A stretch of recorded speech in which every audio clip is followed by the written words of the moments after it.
Welcome, and thanks for joining us. My guest today is Eric Kleinsmith, Associate Vice President for Strategic Relations in Intelligence, National and Homeland Security, and Cyber at American Military University. Eric, thank you for being here. I appreciate you having me. Let me start off by asking you to talk a little bit about your career background and give us some sense of your military career and then your time in higher education, how it all fits together. Okay. I actually started as a commissioned officer in the Army. Was a program in the Army called Branch Detail, where you spend the first few years in combat arms, which I was a tanker and a scout platoon leader. I switched over to intelligence as a captain and continued that up until I left the service in April of 2001. Spent some time as a counterintelligence company commander in the Balkans. I did my tactical, they call it S2 time, but one of the officers that was, one of my commanders was now a retired General Ham. I was his intel officer when he was a lieutenant colonel. And I finished up in the military as the chief of intelligence for a new organization in the Army called the Land Information Warfare Activity, which specialized in deception, psyops, electronic warfare, cyber defense, really all the new areas that the military was getting into the late 90s around the millennium. How did that part of your career prepare you for what you're doing now?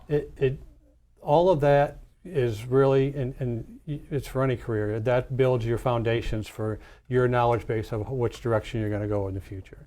After you get to a certain age, when you're combat arms, you think you're young and invincible, and after you start getting up into your years, you can't run a gun like you used to. Yeah, I know. You've got kids at home, so your entire focus changes for personal reasons. It's one of the reasons why I chose to then switch to become a defense contractor, so I could continue doing intel work, serve my country as best as possible in a new fashion. Defense contractor work has changed a lot since then. Absolutely. And I'm only gonna guess that you have had to rely very heavily on your skill sets from your military career and I guess your own intuitions. Absolutely. To sort of navigate the gauntlet. Absolutely, especially as a defense contractor, you already have to know, the different government organizations that you're working with, especially in the intel community, the different agencies, who does what, who to talk to, who, part of your network that you've already built active duty. That's a very big disadvantage for folks in the tactical environment because you spend all your time out in the field deployed with combat arms guys. It's really not until you get, essentially around the beltway where you figure out these are the folks at DIA that do this. These are the folks at, other three-letter agencies that can help me here, or that I have to, coordinate whatever we're working. So right now, one of the things that's hard to miss is the intense and potent nature of the political climate around the globe. Right. And the U.S. as the epicenter of every intelligence agency on earth right. has been essentially the place where we've seen most of the fireworks emerge. And I'm very curious to know, where do you see, considering all that, the future of intelligence heading right now? Well, just for starters, it's I still go off the thought that politics that gets into intelligence ruins intelligence. Intelligence is there. Explain that. Well, intelligence is there to support a customer. We're worthless unless we're providing support to somebody else. And so, yes, these intelligence reads and assessments and collection, the things that we do, we're going to be giving them to somebody who is going to turn that into, possibly could turn that into a political statement or campaign or whatever. It's not our job to do that at our side. You take a piece of wood, you can make some furniture out of it, but you don't grow the furniture into a piece of, or grow the wood into a piece of furniture. That's not what intel does. The more it gets seeped into our own assessments, our own bias, our own collection efforts, what we do, who we're doing it for, if we're doing it specifically for a political purpose, and then we're wrong. And it's interesting you bring that point up, because typically intelligence, and by nature intelligence is quiet.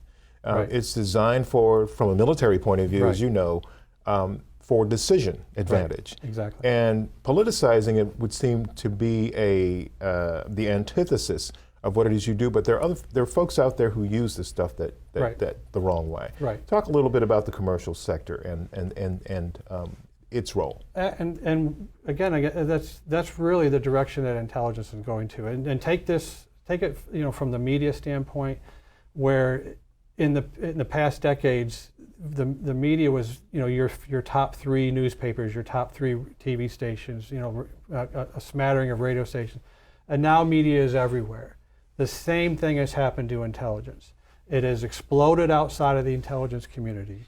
There are more jobs and the market space for intel is in the state and local, it's in private sector.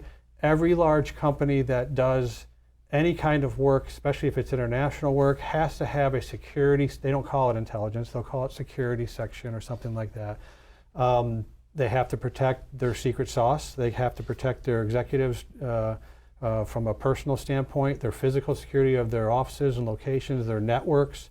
And if they're moving into a new environment, they have to understand from a competitive nature what their competitors are doing, what their rival companies are doing. So that all those functions is still part of the same foundational things that you do in Intel.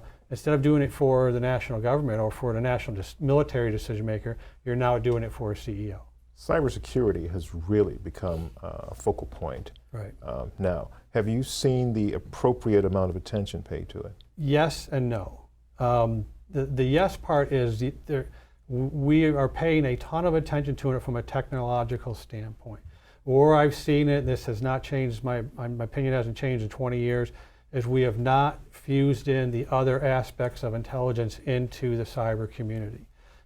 Just recently went to a talk with a fairly renowned expert in the DC area on cybersecurity, and the first question I asked was, what are you doing to analyze the threats of the folks that are doing the cyber attacks, not just the ones and zeros and the forensics of the attack? He said, well, we're not looking at any of that.